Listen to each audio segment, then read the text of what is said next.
Sabahın xeyir olsun doğma Əlağalı kəndim. Sabahın xeyir olsun ulu babalarımın sinəsi söz boğçalı nənələrimin yurdu olan Əlağalım. Qayğısız uşaqlıq illərimin, o mənalı qaynar gənclik illərimin və həyatımın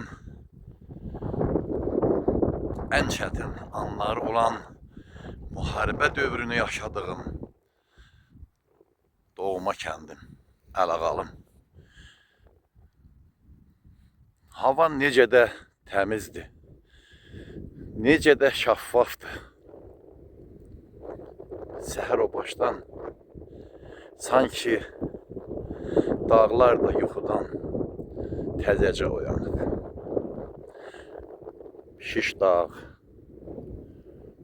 Göyrüşlü yalı, Boz yastı, Qazançının aşacağı, Dana dağı, Molla Əskər zirvəsi dağı, İlahi necə də gözəl, saf və təmiz görükür. Bu kənd Azərbaycanımızın qədim bir kəndidir. 16 tayfanın 1953-cü ildə cəmləşdiyi və yeni salınan böyük bir kənddir. Əlağalı kəndi tarixi mənbələrdə adı rəsmi olaraq 1894-cü ildə qeyd olunub və həmin qeyddə göstərilir ki, bu kənddə 65 ailə və 384 Tatar, yəni Azərbaycanlı yaşayıb.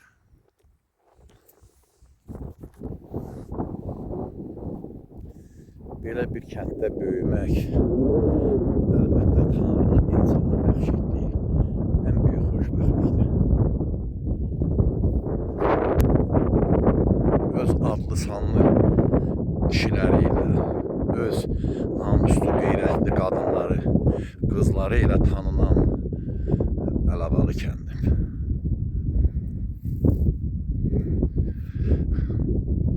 Gözəl ağsaqqallar yaşayıb bu kənddə. Gözəl qan yatırdan nənələr, analar yaşayıb bu kənddə. Güclü kişilərin arxasında yaşayan, duran qadınlar yaşayıb bu kənddə. Torpağın hər qarışında insan xatirələri var. Bu torpağın hər qarışında şəhid qanı var. Qarabağ savaşında Əlağalı kəndi düşmənlə dördür döyüşdü. Bu kənd daim İdris kimi, sinif yoldaşım, dostum, qardaşım Salih kimi, Nadir kimi, Nuraləm kimi cəngavər oğullar etdi. Neçə oğullar itkin düşdü. Neçə oğullar fizik şikəslik qazandılar, müharibədə ağır yaralar aldılar. Ancaq bu kəndi sevdilər. Bu kəndə bağlı olduqlarını öz ölümləri ilə, öz qəhrəmanlıqları ilə sübut elədilər.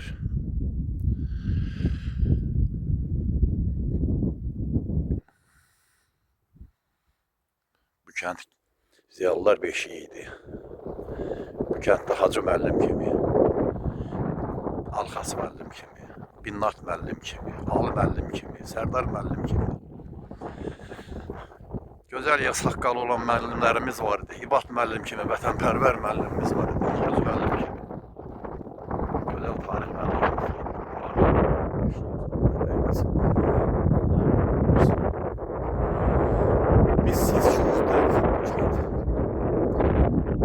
sanki elə bir ki bir sükuta qərq kulakları da tutulur, elə bir gözləri də tutulur. İnsan nəfəsinə, insan hənirtisinə möhtaç bu kənd. İnşallah yaxın zamanlarda, yaxın vaxtlarda kəndimiz öz yerində salınar, bərpa olunar. Bu kənddə toy pusat səsləri ucalar, gözü tutulmuş bulaqlarımızın gözü açılar, musiqi sədaları bu dağlara, bu daşlara yayılar. İnşallah.